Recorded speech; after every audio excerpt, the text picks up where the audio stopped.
Abortion is a driving issue in this election. As part of our ongoing pre-election series, our chief anchor and senior editor, Omar Sachedina, is on the road with a focus tonight on why abortion is such a contentious issue in the state of Ohio.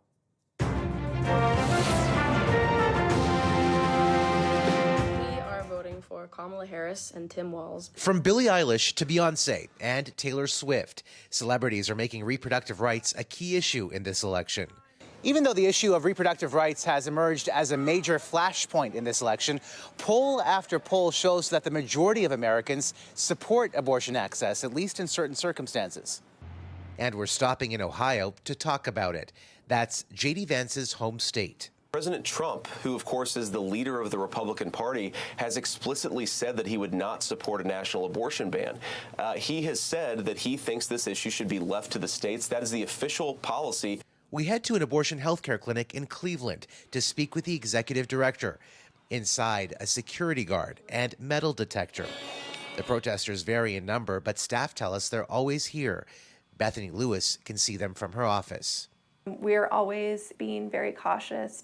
She's new here and hasn't received threats, but knows the possibility is real. So does this doctor in Dayton. It's really hard when I have a patient who I have to decide if I'm going to send her to the hospital.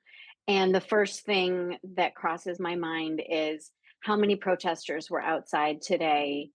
The same month Roe versus Wade was overturned in 2022, Ohio put into effect a restriction on abortions, limiting them to early in pregnancy. That restriction was recently struck down.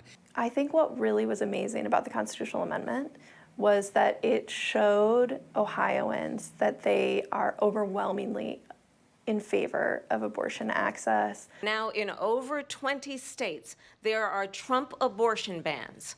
I think politics are taking a long time to catch up with the will of the people in this case. Here in Ohio, where abortion access is less restrictive than in other parts of the country, women are traveling from as far south as Mississippi, Alabama, Texas, and Louisiana for access. What makes Ohio unique? We are really a test ground for other states to watch, to be able to give, hope for people as well while they're going through their own challenges within their states. We're heading to the University of Michigan at Dearborn, and we're going to be talking to Pam Aronson. Hi, Pam. Hello. How are you? How are you? Pleasure nice to to meet you. These are people at reproductive age, and so an unplanned pregnancy can derail both men and women's plans. But the other piece of it is that there's very much of a sense, especially on the part of young women, that they want to control their bodies. And so when they see constant attacks on that, that becomes, a mobilizing voting issue.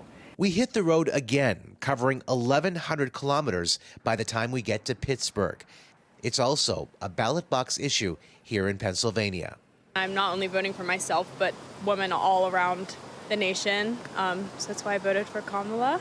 It really means everything to me, honestly, especially since you don't know what will be taken away next. What's your message to voters out there? Please vote. And please vote as if your bodily autonomy depends on it. For many voters, especially young women, a key issue, driving them to cast their ballot. Omar will be on the road in Pittsburgh tomorrow, and we'll have live coverage from Washington starting on Monday.